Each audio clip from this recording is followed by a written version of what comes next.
ദൈവനാമം മഹത്വപ്പെടുമാറാകട്ടെ. ഇന്നലെ സമയത്തിനായി ഞാൻ ദൈവത്തെ സ്തുതിക്കുന്നു. നമുക്ക് ഹെബ്രായർക്ക് എഴുതിയ ലേഖനം ആ, അതിൻ്റെ പഠനത്തിൻ്റെ 7ാം ഭാഗത്തിലേക്കാണ് നമ്മൾ ഇന്ന് കടന്നു വന്നിരിക്കുന്നത്. ആ, ദൈവമെങ്കിൽ ഇന്ന് നമുക്കത് കംപ്ലീറ്റ് ചെയ്യാൻ നമുക്ക് ശ്രമിക്കാം. കഴിഞ്ഞ ക്ലാസ്സുകളിൽ നമ്മൾ കാണുകയുണ്ടായി,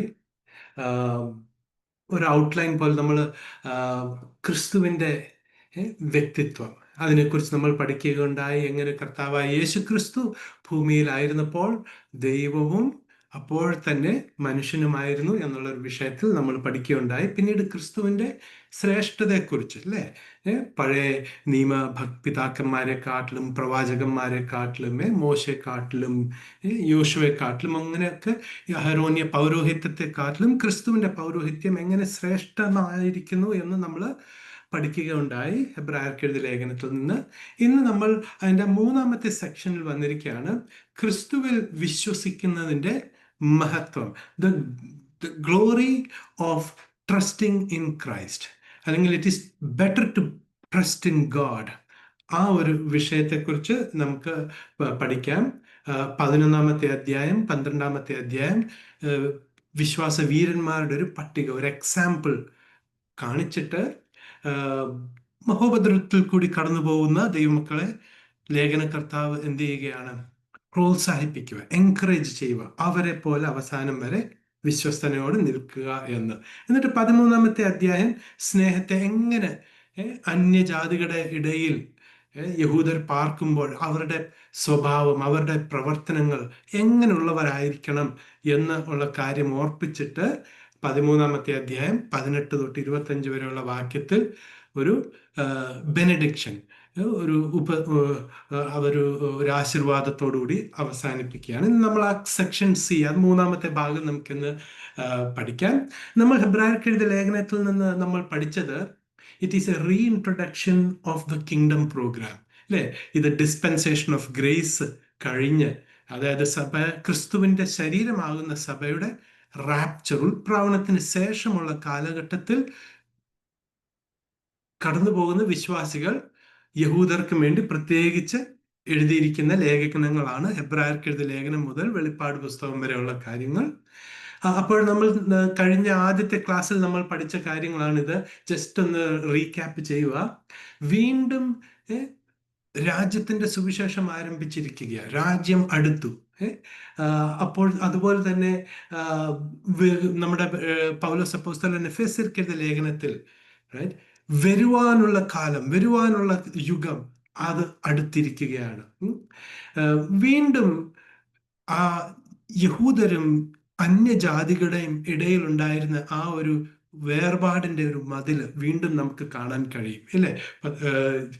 എങ്ങനെ പത്രോസ് അപ്പോസ്തലൻ തൻ്റെ 2ാം ലേഖനത്തിൽ എഴുതുമ്പോൾ അവരെ ഓർപ്പിക്കുകയാണ്, അന്യജാതികളുടെ ഇടയിൽ അവർ ചിതറി പാർക്കുമ്പോൾ യഹൂദരുടെ പ്രവർത്തനങ്ങൾ എങ്ങനെ ആയിരിക്കണം. വീണ്ടും ആ ഒരു ഡിഫറൻസ് വരിക, വീണ്ടും ആ ഡിസ്റ്റിങ്ഷൻ വരിക.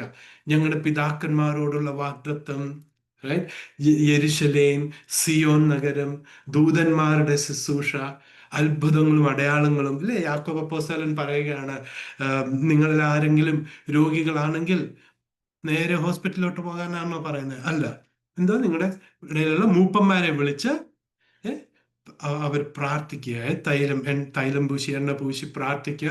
നീതിമാന്മാരുടെ പ്രാർത്ഥന ഏറെ ഫലിക്കും, വിശ്വാസത്തോടു കൂടിയുള്ള പ്രാർത്ഥന ഏറെ ഫലിക്കും എന്ന് പറയുന്നത്. ആരാണ് നീതിമാൻ? ആ സമയങ്ങളിൽ സാത്താന്റെ മുദ്ര ഏൽക്കാതെ കർത്താവിനായി നോക്കി പാർക്കുന്ന വിശ്വാസികൾ. അവർ പ്രാർത്ഥിക്കുമ്പോൾ, വിശ്വാസത്തോടുകൂടി പ്രാർത്ഥിക്കുമ്പോൾ രോഗികൾ സൗഖ്യമാകും എന്നുള്ളൊരു കാര്യങ്ങൾ, വീണ്ടും അത്ഭുതങ്ങളും അടയാളങ്ങളും ആരംഭിക്കുന്നതായിട്ട് നമുക്ക് മനസ്സിലാക്കാൻ കഴിയും. അപ്പോൾ നമ്മൾ ഹെബ്രായർക്ക് എഴുതിയ ലേഖനം വായിക്കുമ്പോൾ, പഠിക്കുമ്പോൾ നമ്മുടെ ആ ഒരു പെർസ്പെക്റ്റീവ്, നമ്മുടെ ആ ഒരു കാഴ്ചപ്പാട് എങ്ങനെ ആയിരിക്കണം? റാപ്ചറിന് ശേഷം ഉള്ള കാലഘട്ടത്തിൽ കടന്നു പോകുന്ന യഹൂദർ എങ്ങനെ അവരുടെ അവസ്ഥയായിരിക്കുമോ അത് നമ്മൾ മൈൻഡിൽ വെച്ച് വേണം നമ്മൾ ഹെബ്രായർക്ക് എഴുതിയ ലേഖനം മുതലുള്ള പുസ്തകങ്ങൾ വായിക്കുവാൻ. അപ്പോൾ നമുക്ക് കാര്യങ്ങൾ വളരെ ഈസി ആയിട്ട് മനസ്സിലാകാൻ കഴിയും. റൈറ്റ്? അപ്പോൾ തന്നെ നമുക്കറിയാം, റാപ്ചറിന് ശേഷം ഒരു ടൈം പീരീഡ് ഉണ്ട്, ഒരു ഗ്യാപ്പ് ഉണ്ട്, ഒരു പ്രോഫറ്റിക് ഗ്യാപ്പ് ഉണ്ട്. അതെത്ര സമയമുണ്ട് എന്ന് നമുക്കറിയത്തില്ല. എന്നാൽ മാക്സിമം ഒരു തലമുറ എന്ന് പറയുമ്പോൾ 40 yearsന്റെ ഒരു ഗ്യാപ്പ് കാണും എന്നാണ് വിശ്വസിക്കുന്നത്. ഇറ്റ് കുഡ് ബി ഷോർട്ടർ, അത് ചെറിയൊരു അതിനും ചുരുക്കമായിരിക്കാം. മഹോപദ്രകാലം തന്നെ ആരംഭിക്കുന്നത് ഇസ്രായേൽ മക്കൾ യഹൂദരോ എതിർ ക്രിസ്തുവോട് 7 വർഷത്തേക്കുള്ള കരാറ് ഒപ്പിടുമ്പോഴാണ് അത് ആരംഭിക്കുന്നത്. അതും 2 ഭാഗങ്ങളുണ്ട്. അതിൻ്റെ ആദ്യ സമയം പീഡനം അത്ര തീവ്രമല്ല. എന്നാൽ മൂന്നാമത്തെ 3.5 വർഷം സമയം വളരെ കഠിനം, ആർക്കും പ്രവർത്തിച്ചു കൂടാത്ത ഇരുട്ട് വരുന്നു എന്ന് യേശുക്രിസ്തു പറഞ്ഞ് മഹോപദ്രത്തിന്റെ 2ാമത്തെ ഘട്ടത്തെക്കുറിച്ചാണ്. അത് അവസാനിക്കുമ്പോൾ യേശുക്രിസ്തു വരുന്നു, ദൈവത്തിന്റെ രാജ്യം ഭൂമിയിൽ സ്ഥാപിക്കപ്പെടുന്നു എന്നുള്ള കാര്യം നമുക്ക് പഠിക്കാം.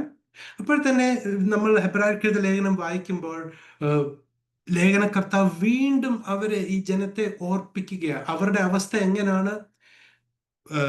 യോശുവയുടെ പുസ്തകത്തിൽ, സംഖ്യാപുസ്തകത്തിൽ ഇസ്രായേൽ മക്കൾ മോശയുടെ നേതൃത്വത്തിൽ വാഗ്ദത്ത കനാന്റെ അരികിൽ വന്നു. അവരകത്ത് ചെന്നു, അവര് നോക്കുന്നവരെ അയച്ചു. അവരവിടുത്തെ ഫലങ്ങളും എല്ലാം രുചിച്ചു നോക്കി. 40 ദിവസം അവിടെ ഉറ്റുനോക്കി. എന്നിട്ട് മടങ്ങി വന്നപ്പോൾ അവര് ഒരു ഈവിൾ റിപ്പോർട്ടാണ് 10 പേര് കൊടുത്തത്. ഭൂരിപക്ഷം ആൾക്കാർ പറഞ്ഞൊരു ഈവിൾ റിപ്പോർട്ട്. അതുകൊണ്ട് എന്ത് പറ്റി? ആ വാഗ്ദത്ത ദേശത്തിലേക്കുള്ള പ്രവേശം ഒരു 40 വർഷം കൊണ്ട് അതെന്ത് ചെയ്തു? ദീർഘിച്ചു. അതുപോലെ ഒരു കാലഘട്ടമാണ് റാപ്ചറിന് ശേഷം. ഇസ്രായേൽ മക്കൾ വീണ്ടും ദ കിങ്ഡം അറ്റ് ഹാൻഡ്, രാജ്യത്തിന്റെ സുവിശേഷം. അത് ഹെബ്രായർക്കെഴുതിയ ലേഖന കർത്താവ് പറയുന്നത് എങ്ങനെയാണ്?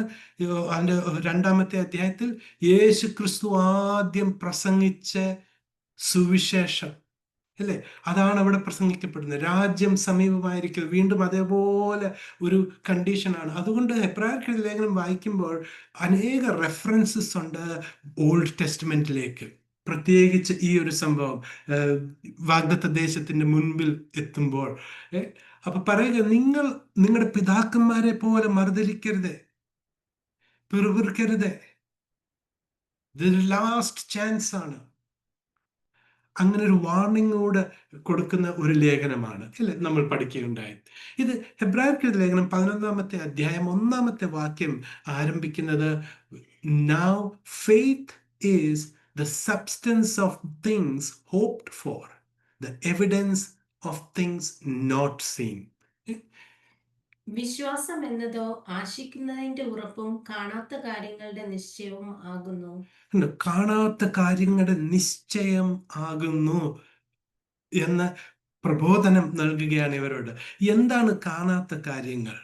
അല്ലേ, ഒന്നാമത്തെ കാണാത്ത കാര്യങ്ങൾ എന്ന് പറഞ്ഞാൽ ഇവർ നോക്കി പാർക്കുക. അപ്പൊ ഓർക്കണേ, ഇവർ വലിയ കഷ്ടതയിലും പീഡനത്തിൽ കൂടി കടന്നു പോവുക. ഇവരുടെ സ്വന്തം വീടും വസ്തുവും സ്ഥലങ്ങൾ വിട്ട് യൂദയിലെ പർവ്വതങ്ങളിലേക്ക് ഓടി അഭയം തേടുന്ന യഹൂദരുടെ ചെറിയ കൂട്ടം, അത് റെമനന്റ്.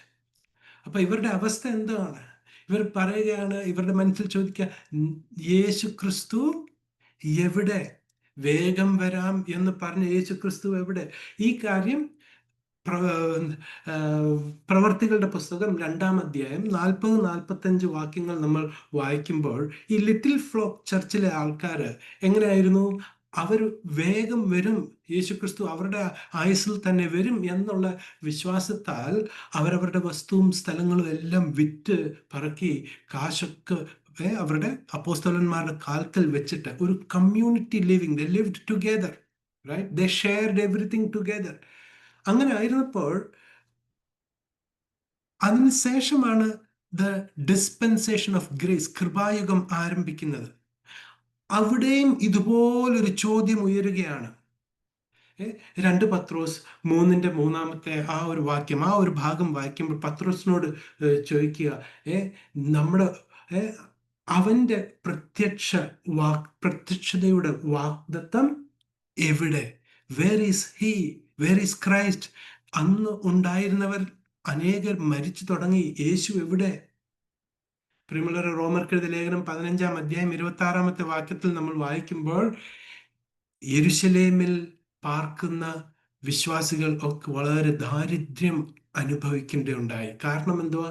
അവരെല്ലാം വിറ്റുപറക്കിയാണ് ഓടിപ്പോ. അതുപോലത്തെ ഒരു സിറ്റുവേഷനാണ് ഈ മഹോപദ്രവ കാലത്തിൽ കൂടി കടന്നു പോകുന്നവർ. അവർക്ക് കാണപ്പെടാത്ത കാര്യം എന്തുവാണ്? യേശു ക്രിസ്തുവിന്റെ രണ്ടാം വരവ്. ഇല്ലേ? രണ്ടാം വരവ് എന്ന് പറയുമ്പോൾ ഒലിവ് മലയിൽ പ്രത്യക്ഷമായി വരുന്ന ആ വരവ്. രണ്ടാമത്തെ കാര്യം അവർ ചോദിക്കുന്നത് എന്തുവാ? അവർക്ക് കാണപ്പെടാത്ത കാര്യം എന്തുവാ? പിതാക്കന്മാരോട് വാഗ്ദത്തം ചെയ്തതും പിതാക്കന്മാർ വിശ്വാസത്താൽ കണ്ട ആ ക്രിസ്തു തന്നെ അടിസ്ഥാനം ആയ ആ നഗരം, ആ സ്വർഗീയ നഗരം എവിടെ? എബ്രായർ 11:10 നമുക്ക് വായിക്കാൻ കഴിയും. എബ്രഹാം വിശ്വാസത്താൽ നോക്കി പാർത്ത ഒരു നഗരം, അതെവിടെ? അതവർക്ക് കാണപ്പെടാൻ കഴിയുന്നില്ല. അടുത്തത് യെരമ്യാ 31-ാം അധ്യായം അതിന്റെ 31-ാമത്തെ വാക്യത്തിൽ ദൈവം അവരോട് വാഗ്ദത്തം ചെയ്തതാ, ദൈവം ഒരു പുതിയ ഉടമ്പടി, എ ന്യൂ കവനന്റ് അവരോട് എസ്റ്റാബ്ലിഷ് ചെയ്യും.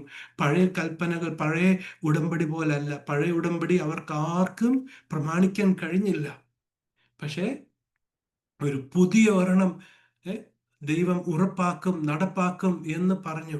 അത് അവർക്ക് കാണപ്പെടാൻ കഴിയുന്നില്ല. അടുത്തത് എന്താണ്? കർത്താവായ യേശു ക്രിസ്തു പറഞ്ഞു, ഞാൻ എൻ്റെ രാജ്യം സ്ഥാപിക്കും, ദ കിങ്ഡം ഓഫ് ഗോഡ്. ദാവീദിനോട് വാഗ്ദത്തം ചെയ്തു. ആ രാജ്യം എവിടെ?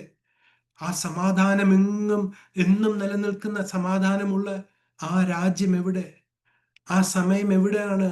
ഇസ്രായേൽ മക്കൾ മറ്റ് ജാതികൾക്ക് ഒരു അനുഗ്രഹമായി തീരുന്ന, മറ്റ് ദേശക്കാർക്കൊരു വെളിച്ചമായി തീരുന്ന ആ ഒരു ടൈം, ഇന്ത്യ, ആ ഗോൾഡൻ പീരീഡ് എവിടെ? അതവർക്ക് കാണാൻ കഴിയുന്നില്ല. ഈ കാര്യങ്ങളുടെ എല്ലാത്തിൻ്റെയും വെളിച്ചത്തിൽ ഹെബ്രായ ലേഖനകർത്താവ് പറയുകയാണ്, നിങ്ങൾക്ക് സഹിഷ്ണുതയുടെ ആവശ്യം ഉണ്ട്. ഹെബ്രായർക്ക് ലേഖനം 10-ാമത്തെ അധ്യായം 36-39 വരെ അതൊരു സമ്മറി കൊടുത്തിട്ട് പറയുകയാണ്, for you have need of patience that after ye have done the will of God ye might receive the promises. ദൈവത്തിൻ്റെ ഹിതം നിങ്ങൾ നിവർത്തിച്ചതിന് ശേഷം നിങ്ങൾക്ക് ദൈവം വാഗ്ദത്തം ചെയ്തതെല്ലാം എന്ത് ചെയ്യും? ലഭിക്കും. നമുക്കതൊന്ന് വായിക്കാം മലയാളത്തിൽ. എബ്രായർക്കെഴുതിയ ലേഖനം 10 അതിന്റെ 36-39 വരെയുള്ള വാക്യം. ദൈവേഷ്ടം ചെയ്ത് വാഗ്ദത്തം പ്രാപിപ്പാൻ സഹിഷ്ണുത നിങ്ങൾക്ക് ആവശ്യം. ഇനി എത്രയും അല്പകാലം കഴിഞ്ഞിട്ട് വരുവാനുള്ളവൻ വരും, താമസിക്കുകയുമില്ല. എന്നാൽ എൻ്റെ നീതിമാൻ വിശ്വാസത്താൽ ജീവിക്കും. പിന്മാറുന്നു എങ്കിൽ എൻ്റെ ഉള്ളത്തിന് അവനിൽ പ്രസാദമില്ല. നാമോ നാശത്തിലേക്ക് പിന്മാറുന്നവരുടെ കൂട്ടത്തിലല്ല, വിശ്വസിച്ച് ജീവരക്ഷ പ്രാപിക്കുന്നവരുടെ കൂട്ടത്തിലത്രേ ആകുന്നു. Price the Lord. കണ്ടോ, ലേഖനകർത്താവ് പറയുക, വാഗ്ദത്തം ചെയ്തവൻ ഇനിയും എത്രയും അല്പകാലത്തിൽ വേഗം മടങ്ങി വരും എന്ന് അവർ ആശ്വസിപ്പിച്ചുകൊണ്ട് അവർക്കൊരു വാർണിംഗ് കൊടുക്കുക, ഒരു മുന്നറിയിപ്പ് കൊടുക്കുക. എന്തുവാ? വിശ്വാസത്തിൽ നിന്ന് നിങ്ങൾ പിന്മാറിപ്പോയാൽ എന്ത് ചെയ്യും? നശിച്ചു പോകുന്ന പറയുന്നത്. പക്ഷെ അങ്ങനെയാണോ അത് ബോഡി ഓഫ് ക്രൈസ്റ്റിന്? ഇല്ല. നാമവിശ്വസ്തരായ പോലും ദൈവം വിശ്വസ്തനാണ്. ദൈവം തന്നെ നിഷേധിക്കുകയില്ലല്ലോ എന്നാണ് തിമോഥെർക്കെഴുതിയ ലേഖനത്തിൽ പൗലോസ് അപ്പോസ്തലൻ പറയുന്നത്. എന്നാൽ അങ്ങനല്ല ഹെബ്രായർക്കെഴുതിയ ലേഖനത്തിൽ ഉള്ള കാര്യങ്ങൾ. നമുക്ക് മുൻപോട്ട് പോകാം. ഇമ്പോർട്ടൻസ് ഓഫ് ഫെയ്ത്ത്, വിശ്വാസത്തിന്റെ പ്രാധാന്യം എന്തുവാണ്? ഹെബ്രായർക്കെഴുതിയ ലേഖനം 11-ന്റെ 2-ാമത്തെ അധ്യായത്തിൽ നമ്മൾ വായിക്കുന്നത്, നമുക്കതിൻ്റെ 2-ാമത്തെ വാക്യവും 6-ാമത്തെ വാക്യവും നമുക്കൊന്ന് വായിക്കാം. അതിനാലല്ലോ പൂർവന്മാർക്ക് സാക്ഷ്യം ലഭിച്ചത്. എന്നാൽ വിശ്വാസം കൂടാതെ ദൈവത്തെ പ്രസാദിപ്പിപ്പാൻ കഴിയുന്നതല്ല. ദൈവത്തിന്റെ അടുക്കൽ വരുന്നവൻ ദൈവം ഉണ്ട് എന്നും തന്നെ അന്വേഷിക്കുന്നവർക്ക് പ്രതിഫലം കൊടുക്കുന്നു എന്നും വിശ്വസിക്കേണ്ടതല്ലോ. Praise the Lord. കർത്താവായ യേശു ക്രിസ്തുവിന്റെ പരസ്യ ശുശ്രൂഷ സമയത്ത് ആൾക്കാർ വന്നിട്ട് ചോദിക്കുകയുണ്ടായി, ഞങ്ങൾ എന്ത് ചെയ്ത് ദൈവത്തെ പ്രസാദിപ്പിക്കാൻ കഴിയും? ഉടനെ കർത്താവ് അവരോട് കൊടുത്ത മറുപടി എങ്ങനെയാണ്? And Jesus answered and said unto them, This is the work of God, that ye believe on him whom he hath sent. ക്രിസ്തുവിൽ വിശ്വസിക്കുന്നതാണ് പിതാവിന് ഇഷ്ടമുള്ള പ്രവൃത്തി എന്നുള്ള കാര്യം യോഹന്നാൻ സുവിശേഷം 6:28-29 നമ്മൾ വായിക്കുമ്പോൾ നമുക്ക് മനസ്സിലാക്കാൻ കഴിയുമ്പോൾ വിശ്വാസമാണ്. ആ വിശ്വാസത്താലാണ് പിതാക്കന്മാര് നല്ല സാക്ഷ്യം പ്രാപിച്ചത്. അപ്പൊ നല്ല സാക്ഷ്യം ലഭിക്കും. രണ്ടാമത്തെ കാര്യം, ദൈവം സകലതിനെയും സൃഷ്ടിച്ചു എന്നുള്ള കാര്യം നമുക്ക് മനസ്സിലാക്കുന്നത് വിശ്വാസത്താൽ മാത്രമാണ്. സയന്റിഫിക് റിസർച്ചോ കാൽക്കുലേഷൻസോ ഇതുകൊണ്ടൊന്നും നമുക്ക് ദൈവം സകലതിനെയും സൃഷ്ടിച്ചു എന്നുള്ളൊരു കാര്യം നമുക്ക് മനസ്സിലാക്കാൻ കഴിയുകയില്ല. അത് വിശ്വാസത്താൽ മാത്രമാണ്. ഹെബ്രായർക്ക് 11:3 വാക്യം വായിക്കാം. ഈ കാണുന്ന ലോകത്തിന് ദൃശ്യമായതല്ല കാരണം എന്ന് വരുമാറ് ലോകം ദൈവത്തിന്റെ വചനത്താൽ നിർമ്മിക്കപ്പെട്ടു എന്ന് നാം വിശ്വാസത്താൽ അറിയുന്നു.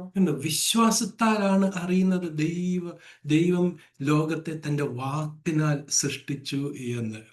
അപ്പൊ വിശ്വാസത്തിന്റെ പ്രാധാന്യം. അഥവാ ഇതെല്ലാം ഇവല്യൂഷനും ഇതെല്ലാം തനിയെ ഉളവായി വന്നതാണ്. From nothing everything came, like പലരും പറയുന്നത് പോലെ ഈ ആണെങ്കിൽ നമുക്കത് മനസ്സിലാക്കാൻ കഴിയില്ല. വിശ്വാസത്താൽ മാത്രമേ നമുക്ക് ദൈവം സകലതും സൃഷ്ടിച്ചു എന്ന് മനസ്സിലാക്കാൻ കഴിയുകയുള്ളൂ. ഈ കാര്യങ്ങളൊക്കെ പറഞ്ഞതിന് ശേഷം ഹെബ്രായർക്ക് എഴുതിയ ലേഖനത്തിൽ അതിന് 11-ാം അധ്യായത്തിൽ വിശ്വാസികളുടെ ഉദാഹരണങ്ങൾ കാണിക്കുകയാണ്. എന്നിട്ട് ലേഖനകർത്താവ് ഈ മഹോപദ്രകാലത്തിൽ കൂടി കടന്നു പോകുന്നവരെ എന്ത് ചെയ്യുക, എൻകറേജ് ചെയ്യുകയാണ്. ഒന്നാമത്തെ കാര്യം, നമ്മൾ ആ ലിസ്റ്റ് പഠിക്കുമ്പോൾ അതിൻ്റെ ഒരു സമ്മറിയാണിത്. നമുക്ക് മനസ്സിലാക്കാൻ കഴിയുന്നത് ഇവരാരും പെർഫെക്റ്റ് അല്ലായിരുന്നു. Yet they did not give up. ഇവരാരും പൂർണ്ണരായിരുന്നില്ല, എന്നിട്ടും അവർ തളർന്നു പോയില്ല, അവർ വിട്ടുകൊടുത്തില്ല. നമുക്ക് യാക്കോബിന്റെ ലേഖനം 5:17 വായിക്കുമ്പോൾ ഏലിയാവ് നമുക്ക് സമ സ്വഭാവമുള്ളവനായിരുന്നു, എങ്കിലും എന്ത് ചെയ്തു?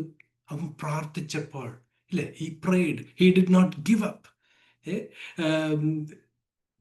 എന്ത് യാചിച്ചോ അത് ദൈവം അതുപോലെ സാധിപ്പിച്ചു കൊടുക്കുകയുണ്ടായി. അപ്പോൾ ഒരു എൻകറേജ്മെന്റ് ചെയ്യുക. നമ്മുടെ കുറവുകൾ എത്ര ആണെങ്കിലും, എത്ര പരാജയങ്ങളുണ്ടെങ്കിലും, never give up, hold on, continue in praying, continue in faith. അങ്ങനെ അവരെ എൻകറേജ് ചെയ്യുകയാണ്. അടുത്തൊരു കാര്യം മനസ്സിലാക്കുന്ന ലിസ്റ്റിൽ നിന്ന്, അവർ കണ്ടില്ല എങ്കിലും കാണാത്തതിനായി അവർ നോക്കി പാർത്തിരുന്നു. നമുക്ക് ഹെബ്രായർക്ക് ലേഖനം 11:7-8 ഭാഗത്തു നിന്ന് ചില കാര്യങ്ങൾ നമുക്കൊന്ന് വായിക്കാം. വിശ്വാസത്താൽ നോഹ അതുവരെ കാണാത്ത കാര്യങ്ങളെ കുറിച്ച് ദൈവത്താൽ അരുളപ്പാട് ലഭിച്ചിട്ട് ഒരു പെട്ടകം പണിതു. അബ്രഹാം എവിടേക്കാണ് പോകുന്നതെന്ന് അറിയാതെ പുറപ്പെട്ടു. ദൈവം തന്നെ നിർമ്മിച്ചതും അടിസ്ഥാനങ്ങൾ ഉള്ളതുമായ ഒരു നഗരത്തിനായി അവൻ കാത്തിരുന്നു. ഇവർ ആരും കണ്ടില്ല. അതിനു മുന്നേ, നോയയുടെ സമയത്ത്, വെള്ളപ്പൊക്കത്തിന് മുന്നേ ഭൂമിയിലെങ്ങും മഴ പെയ്തിട്ടില്ല. ഇമാജിൻ പോലും ചെയ്യാൻ കഴിയാത്തൊരു കാര്യമാണ്. പക്ഷെ നോഹ അത് വിശ്വസിച്ചു. കർത്താവിന്റെ വാക്കിന് വിശ്വസിച്ചിട്ട് പെട്ടകം പണിയുകയുണ്ടായി. അതുകൊണ്ട് എന്ത് ചെയ്തു? അവർ രക്ഷപ്പെട്ടു, ഇല്ലേ? അതുപോലെയാണ് എബ്രഹാമും. പൗലോസ് അപ്പോസ്തലൻ ബോഡി ഓഫ് ക്രൈസ്റ്റിനെ കുറിച്ച് പറഞ്ഞത്, നമുക്ക് വേണ്ടി വെച്ചിരിക്കുന്ന കാര്യങ്ങൾ, ദൈവം സ്വരൂപിച്ചിരിക്കുന്ന കാര്യങ്ങൾ ഒരു കണ്ണും കണ്ടിട്ടില്ല, ഒരു കാതും കേട്ടിട്ടില്ല, ഒരു വ്യക്തി പോലും അവരുടെ ഹൃദയത്തിൽ നിരൂപിച്ചിട്ടില്ല, തോന്നിയിട്ടില്ലാത്ത കാര്യങ്ങളാണ് ദൈവം നമുക്ക് വേണ്ടി എന്ത് ചെയ്തിരിക്കുക, വെച്ചിരിക്കുന്നത്, ഇല്ലേ? അത് രണ്ട് അർത്ഥത്തിൽ നമുക്കതിനെ വ്യാഖ്യാനിക്കാം. ഒന്ന്, the body of Christ, the dispensation of grace, ഇതിന് മുന്നേ ആർക്കും വെളിപ്പെടാത്ത കാര്യമാണ്, ഇല്ലേ? രണ്ടാമത്തെ വ്യാഖ്യാനം എന്തുവാ? നമുക്ക് വേണ്ടി സ്വർഗസ്ഥലങ്ങളിൽ വെച്ചിരിക്കുന്നത് ആരും കണ്ടിട്ടില്ല, അല്ലേ? നമുക്ക് മുൻപോട്ട് പോകാം. They were weak, yet they were all made strong. ആ ഒരു ലിസ്റ്റ് നമ്മൾ വായിക്കുമ്പോൾ അവരെല്ലാവരും ബലഹീനരായിരുന്നു, റൈറ്റ്? ഭയമുള്ളവരായിരുന്നു. എന്നാൽ അവരുടെ ബലഹീനതയിൽ ദൈവത്തിന്റെ തികഞ്ഞു വരുന്ന ആ കൃപ, ആ ശക്തി അവരിൽ വ്യാപരിക്കുകയുണ്ടായി. നമുക്കറിയാം ഗിദെയോൻ എത്ര സംശയമുള്ളൊരു വ്യക്തിയാണ്. എത്ര അത്ഭുതങ്ങൾ ദൈവത്തോട് ചോദിച്ചു. Barak, right? ബാരാക്ക് രാജാവാണെങ്കിലും ഒരു ദെബോരയുടെ എൻകറേജ്മെന്റ് വേണമായിരുന്നു. ദെബോര പറയുക, ബാരാക്ക് നീ എഴുന്നേക്ക്, റൈറ്റ്? ശിംശോന്റെ കാര്യം നമുക്കറിയാം, റൈറ്റ്? യിഫ്തായുടെ കാര്യം, റൈറ്റ്? ദാവീദിന്റെ വിഷയങ്ങൾ നമുക്കറിയാം. എത്രയോ പരാജയം ഉള്ളവനായിരുന്നു. എങ്കിലും കർത്താവ് പറയുക, അവൻ എൻ്റെ ഹൃദയപ്രകാരമുള്ള വ്യക്തി. എന്തുകൊണ്ടാണ് അങ്ങനെ പറഞ്ഞത്? കാരണം ദാവീദിനറിയാമായിരുന്നു, ഒരു കാര്യം മനസ്സിലായി.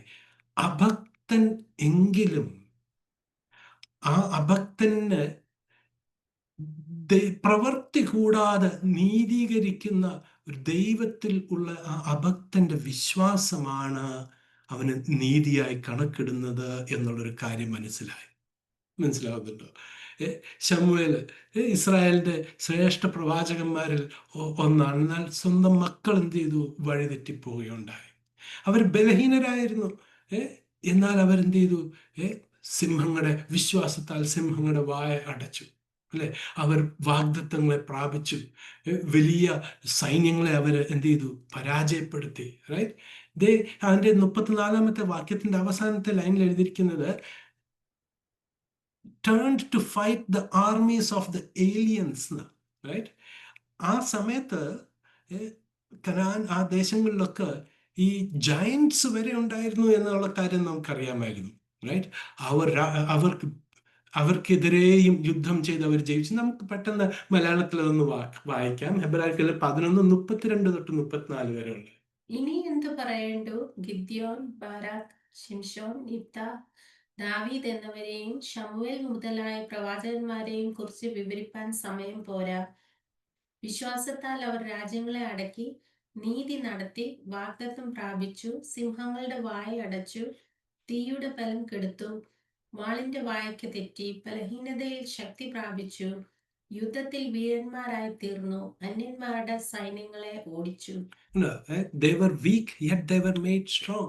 അടുത്ത കാര്യം ഈ ലിസ്റ്റ് നമ്മൾ വായിക്കുമ്പോൾ മനസ്സിലാക്കുന്നത്, അവർക്ക് എല്ലാവരും അവർ പ്രാപിച്ചില്ല. They had not all received, yet they trusted they will receive something better, right? ഹെബ്രായർക്കെഴുതിയ ലേഖനം 11-ാം അധ്യായം 13-16 വരെയുള്ള വാക്യം നമുക്കൊന്ന് വായിക്കാം. ഇവരെല്ലാവരും വാഗ്ദത്ത നിവൃത്തി പ്രാപിക്കാതെ ദൂരത്ത് നിന്ന് അത് കണ്ട് അഭിനന്ദിച്ചും ഭൂമിയിൽ തങ്ങൾ അന്യരും പരദേശികളും എന്ന് ഏറ്റുപറഞ്ഞുകൊണ്ട് വിശ്വാസത്തിൽ മരിച്ചു. ഇങ്ങനെ പറയുന്നവർ ഒരു പിതൃദേശം അന്വേഷിക്കുന്നു എന്ന് കാണിക്കുന്നു. അവർ വിട്ടുപോകുന്നതിനെ ഓർത്തുവെങ്കിൽ മടങ്ങിപ്പോകുവാൻ ഇടയുണ്ടായിരുന്നുവല്ലോ. അവരോ അധികം നല്ലതിനെ, സ്വർഗീയമായതിനെ തന്നെ കാംക്ഷിച്ചിരുന്നു. ആകയാൽ ദൈവം അവരുടെ ദൈവമെന്ന് വിളിക്കപ്പെടുവാൻ ലജ്ജിക്കുന്നില്ല. അവൻ അവർക്കായി ഒരു നഗരം ഒരുക്കിയിരിക്കുന്നുവല്ലോ. Price the Lord. ഇവരെല്ലാവരും ഇത്ര കഷ്ടങ്ങൾ, പ്രതിസന്ധികളുടെ കൂടെ അവർ കടന്നുപോയി. അവർ ദൂരത്ത് വെച്ച് കണ്ടു, അല്ലേ? പക്ഷെ അവർക്ക് ലഭിച്ചില്ല. പക്ഷെ എങ്കിലും അവർ തളർന്നു പോയില്ല. അവർ പറഞ്ഞു, ഞങ്ങൾക്ക് ഇപ്പോൾ ഉള്ളതിലും ശ്രേഷ്ഠമായത്, സ്വർഗീയമായത് ദൈവം നമുക്ക് വേണ്ടി വെച്ചിട്ടുണ്ട് എന്നവർ വിശ്വസിച്ച്, അതിന്റെ പ്രധാനപ്പെട്ട വാക്യം എന്താ? വിശ്വാസത്തിൽ മരിച്ചു. Price the Lord. ഹല്ലേലൂയ. നമ്മൾ നോക്കുമ്പോൾ മഹോപദ്രവകാലത്തിൽ കൂടി കടന്നു പോകുന്ന ഒരു വലിയൊരു സംഘം വിശ്വാസികൾ രക്തസാക്ഷികളാവുകയാണ്, അല്ലേ? അവരുടെ ആത്മാക്കളെ സ്വർഗീയ യാഗപീഠത്തിന് കീഴിൽ നിന്ന് അവരുടെ ആത്മാക്കൾ നിലവിളിക്കുകയാണ്. എന്താ നിലവിളിക്കുന്ന? കർത്താവ്, നീ എപ്പോൾ ഞങ്ങളുടെ രക്തത്തിന് പകരം വീട്ടും? ഞങ്ങളുടെ ശത്രുക്കളോട് നീ എന്ന് ഇതിന്റെ പകരം വീട്ടും? ഇതേപോലെ കാര്യമാണ് ആബേലിന്റെ രക്തം കർത്താവിനോട് ചോദിക്കുന്നത്. എന്ന് നീ എൻ്റെ കൊലപാതകം, എൻ്റെ മർഡറിന് എന്ന് ദൈവമേ നീ പകരം ചോദിക്കും എന്നുള്ള കാര്യമാണ് ഏ, ആബേലിന്റെ രക്തം ചോദിക്കുന്നത്. അനേക മഹോപദ്ര കാലത്തും രക്തസാക്ഷികളാകും. അവരും ഇതേ കാര്യങ്ങൾ കർത്താവിന്റെ വരവ്, വാഗ്ദത്ത ദേശം, 1000 ആണ്ട് വാഴ്ച, ഇതൊക്കെ നോക്കി പാർത്തവരാ. പക്ഷെ അവർ കണ്ടില്ല. പക്ഷെ അവർ വിശ്വാസത്തിലാണ് മരിക്കുന്നത്. അല്ലെ? നമുക്ക് മുൻപോട്ട് പോകാം. They all suffered, yet they endured. എബ്രായർക്ക് ലേഖനം 11-ാം അധ്യായം 35 തൊട്ട് 39-ാമത്തെ വാക്യം വരെ നമ്മൾ വായിക്കുമ്പോൾ അവരെല്ലാവരും ഭയങ്കര കഷ്ടങ്ങൾ, നിന്ദകൾ, കാരാഗ്രഹങ്ങളൊക്കെ സഹിച്ചു. നമുക്കൊന്ന് വായിക്കാം. സ്ത്രീകൾക്ക് തങ്ങളുടെ മരിച്ചവരെ ഉയർത്തെഴുന്നേൽപ്പിനാൽ തിരികെ കിട്ടി. മറ്റു ചിലർ ഏറ്റവും നല്ലൊരു ഉയർത്തെഴുന്നേൽപ്പ് ലഭിക്കേണ്ടതിന് ഉദാഹരണം കൈക്കൊള്ളാതെ ഭേദ്യമേറ്റു. വേറെ ചിലർ പരിഹാസം, ചമ്മട്ടി, ചങ്ങല, തടവ് ഇവയാലുള്ള പരീക്ഷ അനുഭവിച്ചു. കല്ലേറ് ഏറ്റു, ഈർച്ചവാളാൽ അറുക്കപ്പെട്ടു, പരീക്ഷിക്കപ്പെട്ടു, വാളാൽ കൊല്ലപ്പെട്ടു, ജടയാടുകളുടെയും കോലാടുകളുടെയും തോൽ ധരിച്ചു, ബുദ്ധിമുട്ടും ഉപദ്രവവും കഷ്ടവും സഹിച്ചു. കാടുകളിലും മലകളിലും ഗുഹകളിലും ഭൂമിയുടെ പിളർപ്പുകളിലും ഉഴന്നു വലഞ്ഞു. ലോകം അവർക്ക് യോഗ്യമായിരുന്നില്ല. അവർ എല്ലാവരും വിശ്വാസത്താൽ സാക്ഷ്യം ലഭിച്ചിട്ടും വാഗ്ദത്ത നിവൃത്തി പ്രാപിച്ചില്ല. അവർ നമ്മെ കൂടാതെ രക്ഷാപൂർത്തി പ്രാപിക്കാതിരിക്കേണ്ടതിന് ദൈവം നമുക്ക് വേണ്ടി ഏറ്റവും നല്ലതൊന്ന് മുൻകരുതിയിരുന്നു. Praise the Lord. അതിന്റെ ആ അവസാനത്തെ വാക്യം നമ്മൾ വായിക്കുമ്പോൾ ദൈവം അവിടെ എഴുതിയിരിക്കുന്നത് അവർ നമ്മെ കൂടാതെ രക്ഷാപൂർത്തി പ്രാപിക്കുകയില്ല. ആരാണ്? ഈ മുൻപേ പോയവർ. അവരുടെ രക്ഷാപൂർത്തി ആകുന്നത് എപ്പോഴാണ്? ഈ മഹോപദ്രവത്തിൽ കൂടി കടന്നു പോകുന്നവരും എന്ത് ചെയ്യണം? അവരവസാനം വരെ നിലനിൽക്കും. വിശ്വാസത്താൽ നിലനിന്ന് കർത്താവിന്റെ 2-ാം വരവെങ്കിലാണ് ഇവരെല്ലാവരും ഒന്നായി ചേരുന്നത്. അല്ലെ? ഒലിവ് മലയിൽ വരുമ്പോൾ ഇവരൊന്നായി ചേർന്ന് ഇവരെല്ലാവരും ബോഡി പെർഫെക്റ്റ് ആകുന്നത് ആ സമയത്താണ്. നോക്കണേ, എന്താണ് ആ ബെറ്റർ തിങ് ഇവർക്ക് വേണ്ടി വെച്ചിരിക്കുന്നത്? താമസം എന്നെ കർത്താവിനെ ഇവർ സ്വന്തം കണ്ണുകൊണ്ട് കാണാൻ പോവുകയാണ്. അതൊന്ന് ഓർത്ത് നോക്കിയേ. ഒലിവ് മലയിൽ കർത്താവ് തേജസ്സോടുകൂടി വരുമ്പോൾ ഇവരുടെ നഗ്ന കണ്ണുകൾ കൊണ്ട് കാണുകയാണ്. എത്രയോ ഗ്രേറ്റ് ഒരു പ്രിവിലേജ് ആണത് അവർക്ക്. പക്ഷെ എത്രയോ കഷ്ടങ്ങളിൽ കൂടിയാണ് അവർ കടന്നു വരുന്നത്, ഇല്ലേ? ഇതെല്ലാം ഓർപ്പിച്ചതിന് ശേഷം ഹെബ്രായർക്കെഴുതിയ ലേഖനകർത്താവ് ചില ഡോൺട്സ്, അതായത് ചെയ്യരുതാത്ത കാര്യങ്ങൾ അവരോട് പറയുകയാണ്. Don't disregard the word of God, don't doubt the word of God. ഹെബ്രായർക്കെഴുതിയ ലേഖനം 3:12-13. അതിന്റെ 6-ാമത്തെ അധ്യായത്തിൽ പറയുക, അവന്റെ വചനത്തിൽ നിന്ന് വ്യതിചലിക്കരുത്. Don't depart from his word, don't despise the word of God. അവന്റെ വചനത്തെ എന്ത് ചെയ്യില്ലേ? നിന്ദിക്കരുത്. എന്നിട്ട് അവസാനമായിട്ട് 12:25 പറയുകയാണ്, don't disagree with the word of God. അതായത് അവന്റെ വചനത്തോട് വിയോജിക്കരുത് എന്ന്, അല്ലെ? ഞാൻ ആ ഒരു കാര്യം പറയാം. ഒന്ന്, അവൻ ദൈവത്തിന്റെ വചനത്തിൽ അവഗണിക്കരുത്, സംശയിക്കരുത്, വ്യതിചലിക്കരുത്, നിന്ദിക്കരുത്, വിയോജിക്കരുത്. Praise the Lord. ഇത് തന്നെയാണ് പൗലോസ് അപ്പോസ്തലൻ കൊരിന്ത്യർക്ക് ലേഖനത്തിൽ ബോഡി ഓഫ് ക്രൈസ്റ്റിനോട് പറഞ്ഞു, പ്രവചനം തുച്ഛീകരിക്കരുത്. കാരണം എന്തുവാ പ്രവചനം തുച്ഛീകരിക്കല്ല എന്ന് പറഞ്ഞ്? ദൈവം പ്രോഫസി പ്രോഗ്രാം കൈവിട്ടിട്ടില്ല. അത് വീണ്ടും എന്ത് ചെയ്യും? റിസ്യൂം ചെയ്യും. റാപ്ചറിന് ശേഷം മിസ്റ്ററി പ്രോഗ്രാം, നിഗൂഢ പദ്ധതിയുടെ അവസാനത്തെ ഇവന്റ് ആണ് ക്രിസ്തുവിന്റെ ശരീരമാകുന്ന സഭയുടെ റാപ്ചർ, ഇല്ലേ? അതിനുശേഷം വീണ്ടും പ്രൊഫസി പ്രോഗ്രാം ആരംഭിക്കും. അതുകൊണ്ട് അതിനെ തുച്ഛീകരിക്കരുത് എന്നാണ് പറഞ്ഞിരിക്കുന്നത്. ഒരു പ്രത്യേക വാക്യം നിങ്ങളുടെ ശ്രദ്ധയിലേക്ക് കൊണ്ടുവരാൻ ആഗ്രഹിക്കുകയാണ്. ഹെബ്രായർക്കെഴുതിയ ലേഖനം 10-ാം അധ്യായം 25-ാമത്തെ വാക്യം നമുക്കൊന്ന് വായിക്കാം. 24 മലയാളത്തിൽ. ചിലർ ചെയ്യുന്നത് പോലെ നമ്മുടെ സഭായോഗങ്ങളെ ഉപേക്ഷിക്കാതെ തമ്മിൽ പ്രബോധിപ്പിച്ചുകൊണ്ട് സ്നേഹത്തിനും സൽപ്രവൃത്തികൾക്കും ഉത്സാഹം വർദ്ധിപ്പിപ്പാൻ അന്യോന്യം സൂക്ഷിച്ചുകൊള്ളുക. നാൾ സമീപിക്കുന്നു എന്ന് കാണും തോറും അത് അധികം അധികമായി ചെയ്യേണ്ടതാകുന്നു. Praise the Lord. ഈ വാക്യം പലപ്പോഴും തെറ്റായിട്ട് വ്യാഖ്യാനിക്കാറുണ്ട്, അല്ലേ? നമ്മൾ ഹെബ്രായർക്ക് എഴുതിയ ലേഖനം തൊട്ട് താഴോട്ട് വായിക്കുമ്പോൾ, വെളിപ്പാട് വരെ വായിക്കുമ്പോൾ, രക്ഷ നഷ്ടപ്പെടുന്ന ഒരു കണ്ടീഷണൽ സാൽവേഷൻ ആണ് ഓഫർ ആയി ചെയ്തിരിക്കുന്നത്, റൈറ്റ്? അപ്പം നമ്മൾ ഈ യുഗത്തിൽ, ഈ കൃപായുഗത്തിൽ, ഈ ഭാഗങ്ങളിൽ നിന്നുള്ള ഇങ്ങനത്തെ വാക്യങ്ങൾ എടുത്ത് നമ്മുടെ മേൽ അപ്ലൈ ചെയ്താൽ വിശ്വാസികളാകെ കൂടെ എന്താകും? കൺഫ്യൂസ് ആയിപ്പോവും, റൈറ്റ്? ഞായറാഴ്ച ജോലിക്ക് പോയാൽ പ്രശ്നമുണ്ടാകും, റൈറ്റ്? ഞായറാഴ്ച യാത്ര ചെയ്താൽ പ്രശ്നമുണ്ടാകും. ഈ ഒരു വാക്യം എടുത്താണ് പറയുന്നത്. പ്രിയമുള്ളവരെ, ഈ വാക്യം ആരോടാണ് പറഞ്ഞിരിക്കുന്നത്? കർത്താവിൻ്റെ പരസ്യ വരവ്, ഒലിവ്മലയിലെ വരവ്, ആ ദിവസം എന്നാണെന്ന് വ്യക്തമായി മനസ്സിലാക്കാൻ കഴിവുള്ളവര് ആരാണ്? മഹോപദ്രവകാലത്തിൽ കൂടി കടന്നു പോകുന്നവരാണ്. കാരണം ദാനിയേൽ പ്രവചനവും മത്തായി സുവിശേഷത്തിലും യേശുക്രിസ്തു പറഞ്ഞു, മ്ലേച്ഛ വസ്തു അതിവിശുദ്ധ സ്ഥലത്ത് നിൽക്കുമ്പോൾ നിങ്ങൾ ഓടിപ്പോകണം. അത് കഴിഞ്ഞിട്ട് എന്താ പറഞ്ഞിരിക്കുന്നത്? അവിടെ മുതൽ, ആ ദിവസം മുതൽ 1260 ദിവസത്തിനകം എന്ത് ചെയ്യും? 60-ാമത്തെ ദിവസത്തിൽ എന്ത് ചെയ്യും? കർത്താവിൻ്റെ രണ്ടാം വരവ. അതുകൊണ്ടാണ് സഭായോഗങ്ങളെ ഉപേക്ഷിക്കല്ലേ എന്ന് പറഞ്ഞിട്ട് പറയുന്നത്. ആ നാൾ എത്രയും സമീപമാകുന്നു എന്ന് നിങ്ങൾക്ക് അറിയാം. മനസ്സിലാവുന്നുണ്ട് ഈ വാക്യത്തിന്റെ ആ ഒരു അർത്ഥം? ദൈവം അനുഗ്രഹിക്കട്ടെ. അടുത്ത അധ്യായം, 12-ാമത്തെ അധ്യായം സഹിക്കാൻ ഉള്ളൊരു ആഹ്വാനമാണ്. അതായത് a call to endure, endure, അന്ത്യം വരെയും നിൽക്കുക, ഉറപ്പോട് നിൽക്കുക. ഇത് തന്നെയായിരുന്നു കർത്താവായ യേശു ക്രിസ്തു മത്തായി സുവിശേഷത്തിൽ പറഞ്ഞിരിക്കുന്ന കാര്യം. വെളിപ്പാട് പുസ്തകത്തിലും ഇതേ കാര്യം നമുക്ക് കാണാൻ കഴിയും. അവസാനം വരെ വിശ്വസ്തനായിരിക്കുക, അവർക്കാണ് ജീവകിരീടം ലഭിക്കുന്നത്. ഹെബ്രായർക്ക് ലേഖനകർത്താവ് ഇത്രയും കാര്യങ്ങൾ എക്സ്പ്ലെയിൻ ചെയ്തിട്ട് ചില ഡൂസ്, അതായത് ചെയ്യേണ്ട ചില കാര്യങ്ങൾ, മുമ്പ് ചെയ്യേണ്ടാത്തത്, അരുതാത്ത കാര്യങ്ങൾ പറഞ്ഞതിന് ശേഷം ചെയ്യേണ്ട കാര്യം പറയുകയാണ്. എന്താണ്? നമുക്ക് മലയാളത്തിൽ ഒന്ന് ഓടിച്ചു വായിക്കാം. സകല ഭാരവും മുറുകെ പറ്റുന്ന പാപവും വിടുക.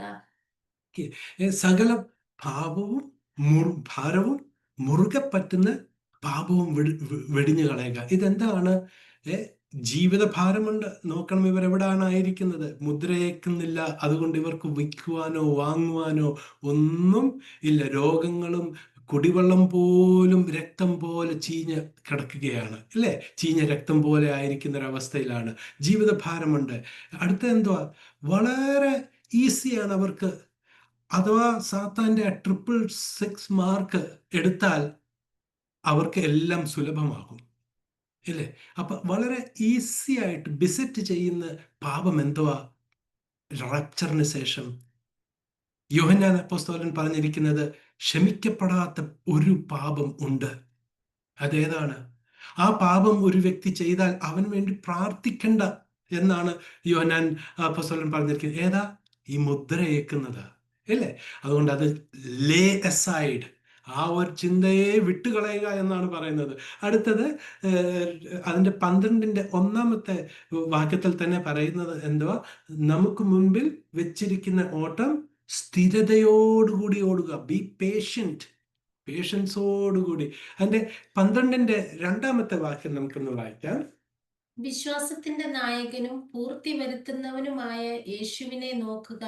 തന്റെ മുമ്പിൽ വെച്ചിരുന്ന സന്തോഷമോർത്ത് അവൻ അപമാനം അലക്ഷ്യമാക്കി ക്രൂശിനെ സഹിക്കുകയും ദൈവസിംഹാസനത്തിന്റെ വലത്തുഭാഗത്തിരിക്കുകയും ചെയ്തു. അല്ലേ? അവരോട് പറയുക, look beyond the suffering, look at the Joy beyond the suffering. കർത്താവ് എങ്ങനെ ആയിരുന്നു? ക്രൂശിനപ്പുറം ഉള്ള ആ വലിയ സന്തോഷത്തെ കർത്താവ് മുൻ കണ്ടുകൊണ്ട് കഷ്ടം സഹിച്ചതുപോലെ നിങ്ങൾ ഇപ്പോഴത്തെ കഷ്ടങ്ങളും ഭാരങ്ങളുടെയും മധ്യേ, അത് നമുക്കും ആപ്ലിക്കബിൾ ആണ്. ഇന്ന് നമ്മൾ എത്രയോ നിന്നുകളുടെ പരിഹാസത്തിൻ്റെയും ഒറ്റപ്പെടലിൻ്റെയും മധ്യയാണ് ദ ഗ്രേസ് ചർച്ച്, അല്ലേ? ദ ഗ്രേസ് ബിലീവേഴ്സ് എത്രയോ വളരെ ചുരുക്കമാണ്. എങ്കിലും നമ്മളോട് പറയുക, ഡോണ്ട് വറി, ഇതിനപ്പുറം ഉള്ള ഒരു വലിയ മഹാസന്തോഷം അതിനെ നോക്കി നമ്മൾ ഇന്ന് എന്ത് ചെയ്യണം? സ്ഥിരതയോടുകൂടി ഓടുക. ഇല്ലേ? അടുത്തത് അതിൻ്റെ 12-ാമത്തെ അധ്യായം അതിൻ്റെ 11-ാമത്തെ വാക്യത്തിൽ എഴുതിയിരിക്കുന്ന എൻഡ്യോർ ദ ചേസ്നിങ് ഓഫ് ഗോഡ്, അതായത് ദൈവത്തിൻ്റെ ശിക്ഷ. അതിനെ എന്ത് ചെയ്യുക? നമ്മൾ അതിൽ വിശ്വസ്തരായി പിറുപിറുക്കാതെ. കാരണം ഇതേ ഒരു സിറ്റുവേഷൻ ആയിരുന്നു യോശുവയുടെ പുസ്തകത്തിൽ. ദൈവം അവരുടെ ശിക്ഷണത്താൽ ബാലശിക്ഷ നൽകിയപ്പോൾ അവർക്ക് എന്ത് ചെയ്തു? പിതാക്കന്മാർ എന്ത് ചെയ്തു? ആ ടൈമിൽ മോശയുടെ നേതൃത്വത്തിലുള്ളവർ എന്ത് ചെയ്തു? അവർ മോശയ്ക്കും യോശുവയ്ക്കും കാലേബിനും എതിരെ പിറുപിറുത്തിട്ട് അവരെന്ത് ചെയ്തു? അവർ ദൈവത്തിനുമെതിരെ പിറുപിറുത്ത് അവർ തിരിച്ച് വിട്ട ദേശത്തേക്ക് പോയാൽ കൊള്ളാം എന്നുള്ളൊരു ചിന്ത അവരുടെ ഹൃദയത്തിൽ വരികയുണ്ടായി. ഇല്ലേ? നമുക്കതിൻ്റെ 14-ഉം 15-ഉം വാക്യം നമുക്കൊന്ന് വായിക്കാം. എല്ലാവരോടും സമാധാനം ആചരിച്ച് ശുദ്ധീകരണം പ്രാപിപ്പാൻ ഉത്സാഹിപ്പിൻ. ശുദ്ധീകരണം കൂടാതെ ആരും കർത്താവിനെ കാണുകയില്ല. ജാഗ്രതയായിരിപ്പീൻ. ആരും ദൈവകൃപ വിട്ട് പിന്മാറുവാനും വല്ല കയ്പുള്ള വേരും മുളച്ചു പൊങ്ങി കലക്കമുണ്ടാക്കി അനേകർ അതിനാൽ മലിനപ്പെടുവാനും ഇടയാകുമല്ലോ. അപ്പൊ അവർ പറയുകയാണ്, കൃപയിൽ നിന്ന് വീണു പോകാതെ, അകന്നു പോകാതെ സൂക്ഷിക്കണം. അപ്പോൾ റാപ്ചറിന് ശേഷമുള്ള വിശ്വാസികൾക്ക് എന്ത് ചെയ്യാൻ പറ്റും? അവർക്ക് ഈ മുദ്രയേറ്റ് കർത്താവിന്റെ കൃപയിൽ നിന്ന് എന്ത് ചെയ്യാൻ പറ്റും?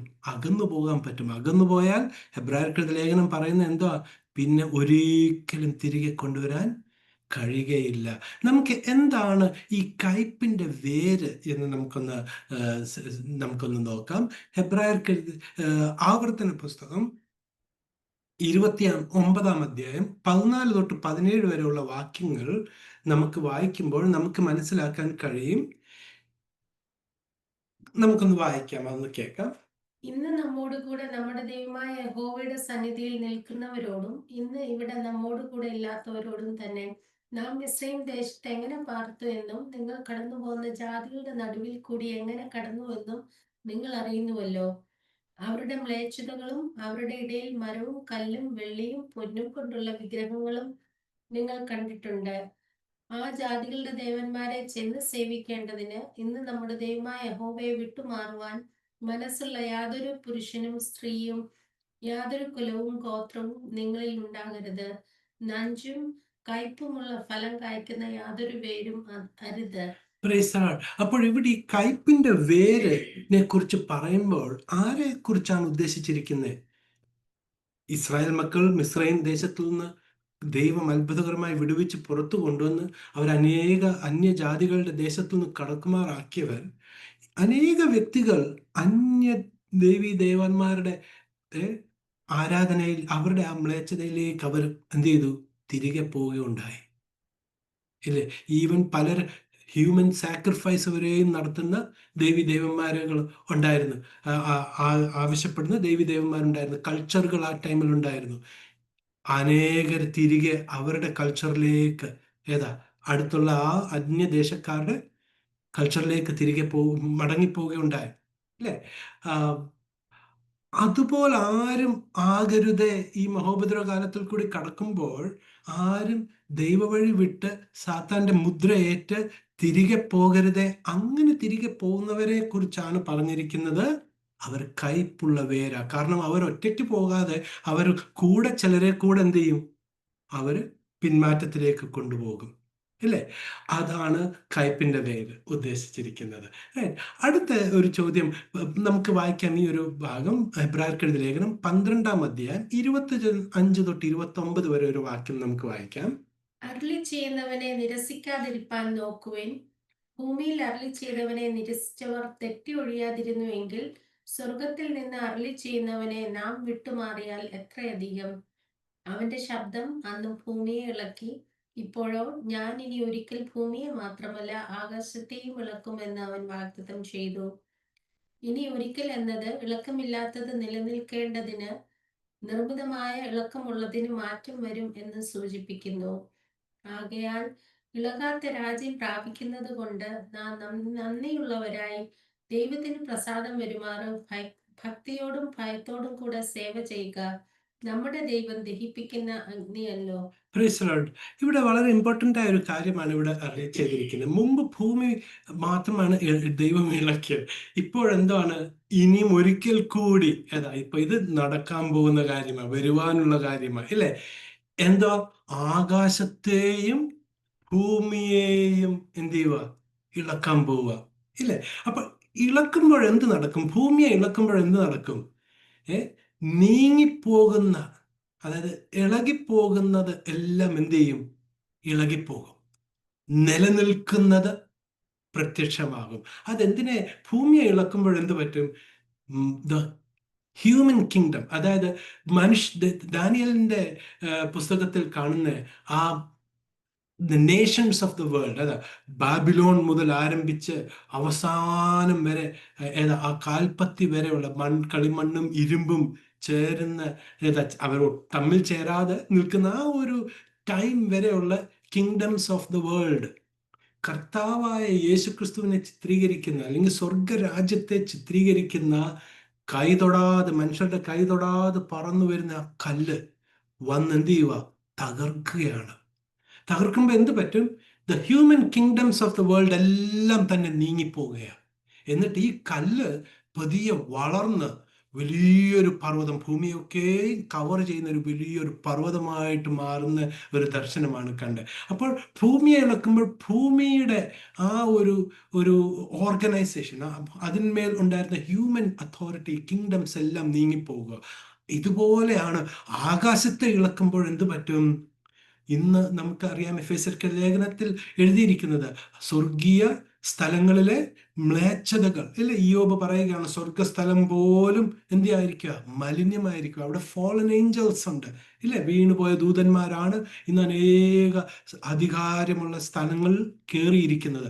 കർത്താവ് ആകാശത്തെ ഇളക്കുമ്പോൾ, ഭൂമിയെ ഇളക്കിയപ്പോൾ ഭൂരാജ്യങ്ങൾ ഒക്കെ നീങ്ങിപ്പോയതുപോലെ സ്വർഗീയ സ്ഥലങ്ങളിലെ ഫോളൻ ഏഞ്ചൽസിന്റെ അതോറിറ്റി എല്ലാം നീങ്ങിപ്പോവുകയാണ്. വെളിപ്പാട് പുസ്തകത്തിൽ അവസാന ഭാഗം നമ്മൾ വായിക്കുമ്പോൾ നക്ഷത്രങ്ങൾ അനേകം താഴെ വീഴുമെന്ന് പറയുമ്പോൾ ഈ ഫോളൻ ഏഞ്ചൽസ് താഴെ വീഴുന്ന കാര്യമാണ് അവിടെ പറയുന്നത്, ഈ ഭൂമിയിൽ വരുന്ന കാര്യമാണ്.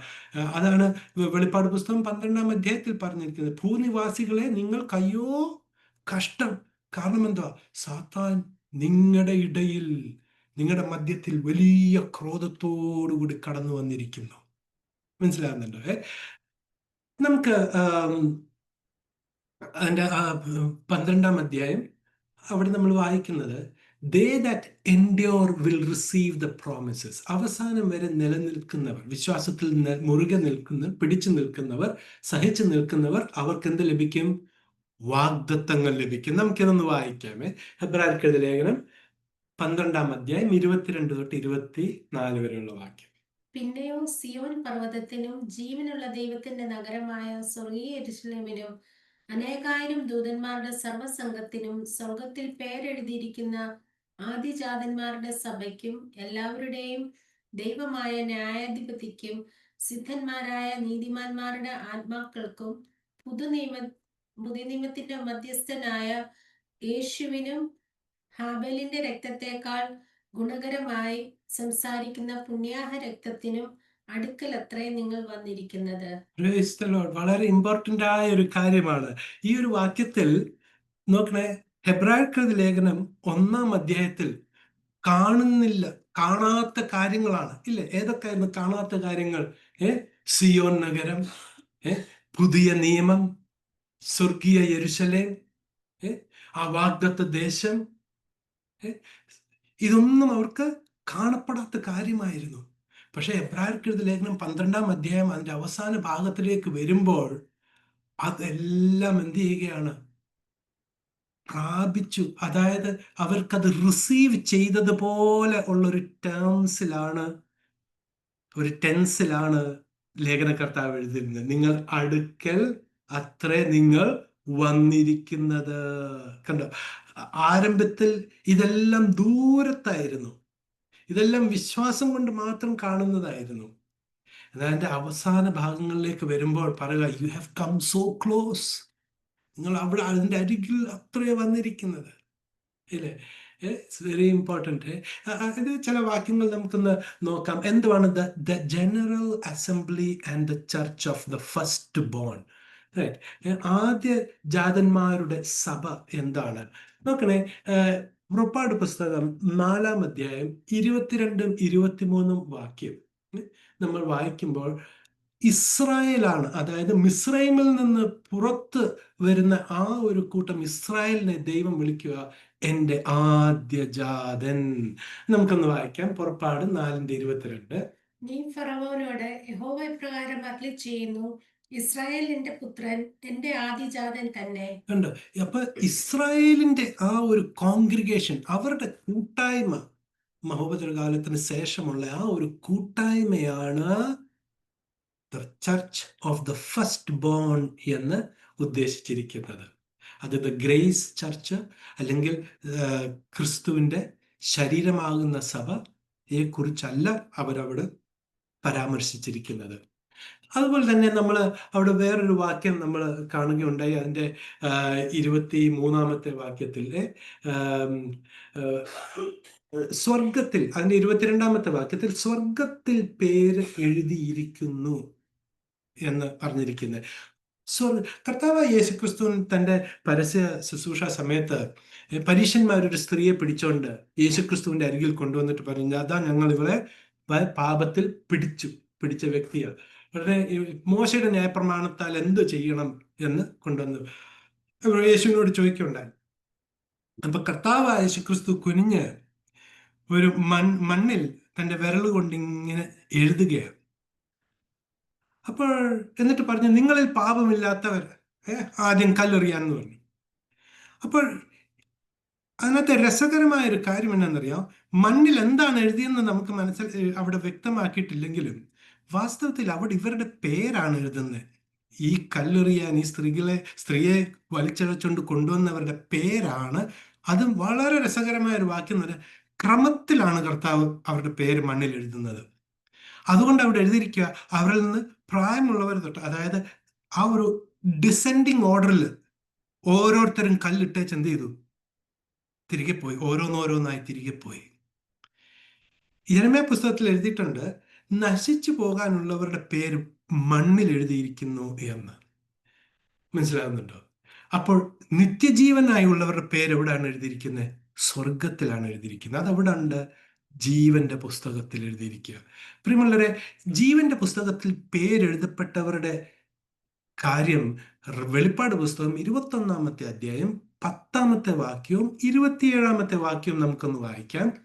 അവൻ എന്നെ ആത്മവിവശതയിൽ ഉയർന്നൊരു വൻമലയിൽ കൊണ്ടുപോയി യെരൂശലേം എന്ന വിശുദ്ധ നഗരം സ്വർഗത്തിൽ നിന്ന് ദൈവസന്നിധിയിൽ നിന്ന് തന്നെ ദൈവതേജസ്സുള്ളതായി ഇറങ്ങുന്നത് കാണിച്ചു തന്നു. കുഞ്ഞാടിന്റെ ജീവപുസ്തകത്തിൽ എഴുതിയിരിക്കുന്നവരല്ലാതെ അശുദ്ധമായത് യാതൊന്നും മ്ലേച്ഛതയും ഭോഷ്കും പ്രവർത്തിക്കുന്നവൻ ആരും അതിൽ കടക്കയില്ല. അപ്പോൾ ജീവന്റെ പുസ്തകത്തിൽ പേരെഴുതപ്പെടുക എന്ന് പറഞ്ഞാൽ അതെന്തിന്റെ റെക്കോർഡാണെന്നറിയാമോ? പുതിയ യെരൂശലേം, അതായത് അണിഞ്ഞൊരുങ്ങി സ്വർഗത്തിൽ നിന്ന് ഇറങ്ങി വരുന്ന മണവാട്ടി പോലെ വരുന്ന ആ പുതിയ യെരൂശലേമിലെ നിവാസികളുടെ പേരാണ് ജീവന്റെ പുസ്തകത്തിൽ എഴുതിയിരിക്കുന്നത്. അത് നമ്മൾ ക്രിസ്തുവിലാണ്. പൗലോസ് അപ്പോസ്തലൻ the body of Christ, believers, മെമ്പേഴ്സിനെ എങ്ങനെയാണ് ചിത്രീകരിച്ചിരിക്കുന്നത്? ക്രിസ്തുവിന്റെ ശരീരത്തിന്റെ അവയങ്ങളായിട്ടാണ് നമ്മളെ ചിത്രീകരിച്ചിരിക്കുന്നത്.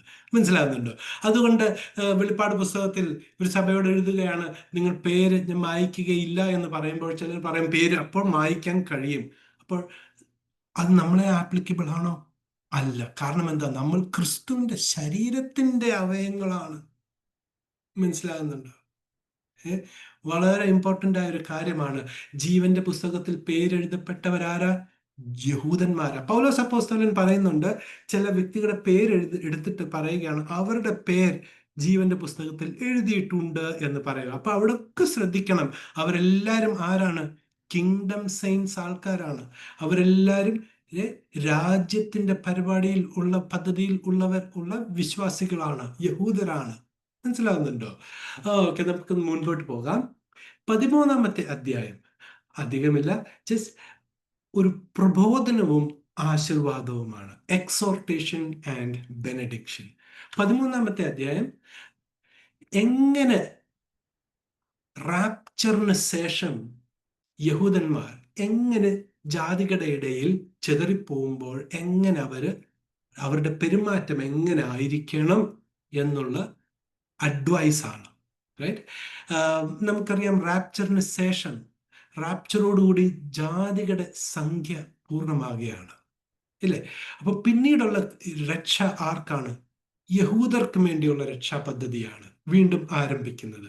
റോമർക്കെഴുതിയ ലേഖനം 9, 10, 11 വായിക്കുമ്പോൾ നമുക്ക് മനസ്സിലാക്കാൻ കഴിയും, വീണ്ടും രാജ്യത്തിന്റെ ദൈവം ഇസ്രായേലിനെ ഒരു നാളും എന്നേക്കുമായി തള്ളിക്കളഞ്ഞിട്ടില്ല എന്നുള്ളൊരു ഒരു പ്രഖ്യാപനത്തോടു കൂടിയാണ് 9-ാം അധ്യായം ആരംഭിക്കുന്നത്.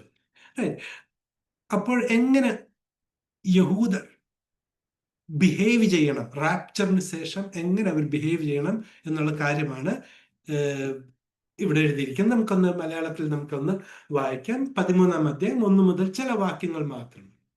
സഹോദരപ്രീതി നിലനിൽക്കട്ടെ, അതിഥി സൽക്കാരം മറക്കരുത്. അതിനാൽ ചിലർ അറിയാതെ ദൈവദൂതന്മാരെ സൽക്കരിച്ചിട്ടുണ്ടല്ലോ. നിങ്ങളും തടവുകാർ എന്ന പോലെ തടവുകാരെയും, നിങ്ങളും ശരീരത്തിൽ ഇരിക്കുന്നവരാകയാൽ കഷ്ടം അനുഭവിക്കുന്നവരെയും ഓർത്തുകൊള്ളുവിൻ. നിങ്ങളുടെ നടപ്പ് ദ്രവ്യാഗ്രഹമില്ലാത്തതായിരിക്കട്ടെ, ഉള്ളതുകൊണ്ട് തൃപ്തിപ്പെടുവിൻ. ഞാൻ നിന്നെ ഒരു നാളും കൈവിടുകയില്ല, ഉപേക്ഷിക്കുകയുമില്ല എന്ന് അവൻ തന്നെ അരുളി ചെയ്തിരിക്കുന്നുവല്ലോ. നിങ്ങളോട് ദൈവവചനം പ്രസംഗിച്ച് നിങ്ങളെ നടത്തിയവരെ ഓർത്തുകൊള്ളുവിൻ. അവരുടെ ജീവാവസാനം ഓർത്ത് അവരുടെ വിശ്വാസം അനുകരിപ്പിൻ.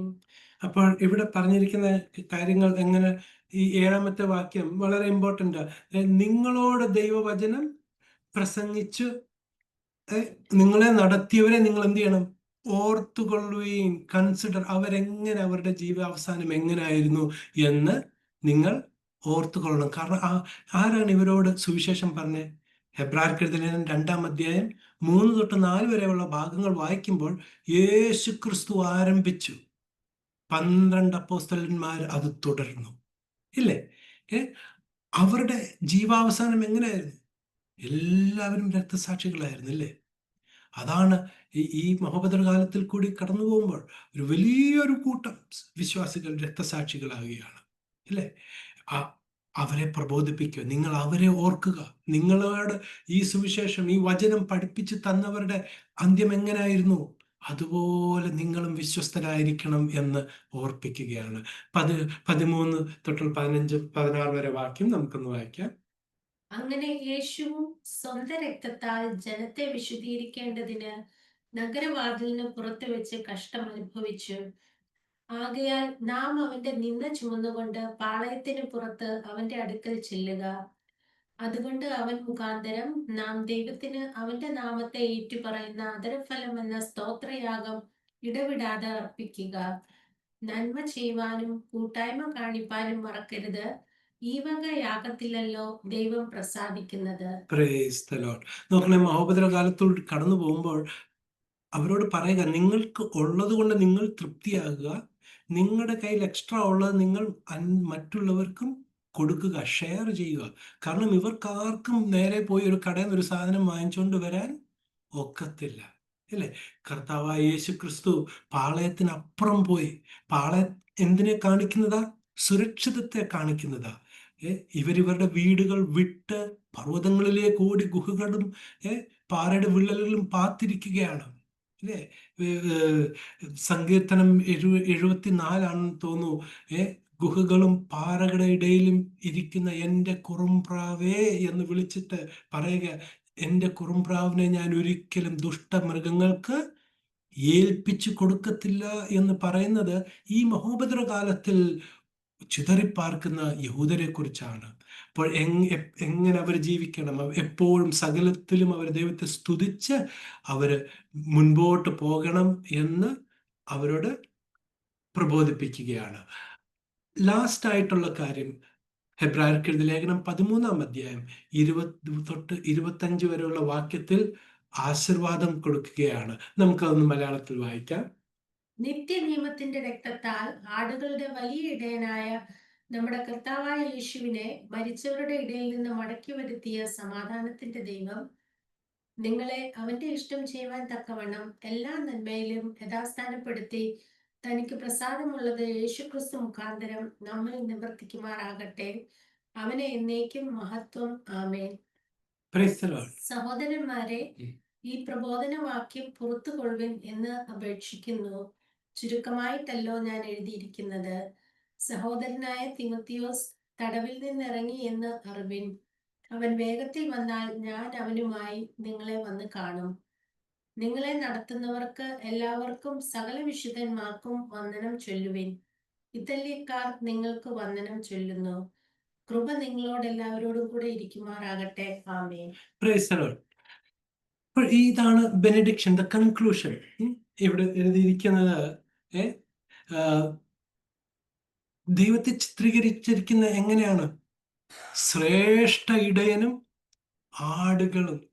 ഈ ഒരു ബന്ധം പഴയ നിയമത്തിലും സങ്കീർത്തനങ്ങളിലും നമുക്ക് കാണാൻ കഴിയും. യേശു ക്രിസ്തു തന്നെ യഹൂദരോട് വന്ന് എന്താണ് പറഞ്ഞത്? I am the good shepherd. സങ്കീർത്തനത്തിൽ പറയുക, ഞങ്ങൾ നിന്റെ മേച്ചിൽപ്പുറത്തെ ആടുകളാണ്. അല്ലേ? ഇത് ആരെക്കുറിച്ചുള്ള? അപ്പൊ കണ്ടില്ലേ ആ പഴയ റിലേഷൻഷിപ്പ്, ഇസ്രായേലും യഹോവയും ദൈവവും, കർത്താവും ഇസ്രായേൽ മക്കളുടെ ലിറ്റിൽ ഫ്ലോക്ക് ചർച്ച് ആയിട്ടുള്ള അതേ കാര്യമാണ് നമ്മൾ ഹെബ്രായർക്ക് എഴുതിയ ലേഖനത്തിൽ നമ്മൾ വായിക്കുന്നത്. അതിന്റെ 23-ാമത്തെ വാക്യത്തിൽ എഴുതിയിരിക്കുക, know that our brother Timothy is set at liberty. തിമത്തിയും ജയിലിലായിരുന്നു, തടവിലായിരുന്നു. ആ കാര്യം റോമർക്ക് എഴുതിയ ലേഖനം തൊട്ട് ഫിലോമോൻ വരെ ഇതിൽ പരാമർശിച്ചിട്ടില്ല. എന്നാൽ തടവിലായിരുന്നു. 2 തിമോത്തിയർക്ക് എഴുതിയ ലേഖനം എഴുതുമ്പോൾ പൗലോസ് പറയുക, തിമോത്തിയോസിനോട് പറയുക, മർക്കോസിനെയും നീ എൻ്റെ അരികിൽ കൊണ്ടുവരണം. മുമ്പ് എനിക്ക് പ്രയോജനമുള്ളവൻ അല്ലായിരുന്നു, എന്നാൽ ഇപ്പോൾ എനിക്ക് പ്രയോജനം ഉള്ളവനാകുന്നു എന്ന്. അപ്പൊ പ്രിയമുള്ളവരെ, നമ്മുടെ AWI മിനിസ്ട്രിയിൽ ബൈബിൾ ക്ലാസ്, ബൈബിൾ പഠിപ്പിക്കുന്ന ഒരു ദേവദാസൻ ബ്രയൻ റോസ് ഉണ്ട്. ആ ബ്രയൻ റോസിന്റെ ഒരു വീഡിയോയുടെ ലിങ്ക് ഞാൻ ഇതിനകത്ത് ഇടാം. പുള്ളിക്കാരൻ വളരെ നല്ല ബൈബിൾ സ്റ്റഡി ചെയ്തിട്ട് പറയുന്നുണ്ട്, മർക്കോസ് ആണ് ഹെബ്രായർക്ക് എഴുതിയ ലേഖനം എഴുതിയത് എന്ന് പറയുന്നുണ്ട്. അതിനെക്കുറിച്ച് നമുക്ക് പിന്നീട് ഒരു ദിവസം പഠിക്കാം. അപ്പോൾ ഞാൻ വിശ്വസിക്കുന്നു ഈ ഹെബ്രായർക്ക് എഴുതിയ ലേഖനം നമ്മൾ 7 ക്ലാസ്സിൽ നമ്മൾ പഠിച്ചത് നമുക്ക് എല്ലാവർക്കും ഒരു റൈറ്റ് അണ്ടർസ്റ്റാൻഡിങ് നമുക്ക് നൽകിയിരിക്കുന്നു എന്ന് ഞാൻ വിശ്വസിക്കുന്നു. നിങ്ങൾ വീഡിയോസ് ഒക്കെ കാണുക, നോട്ട്സ് ഉണ്ടാക്കുക. ദൈവം നിങ്ങളെ അനുഗ്രഹിക്കുമാറാകട്ടെ.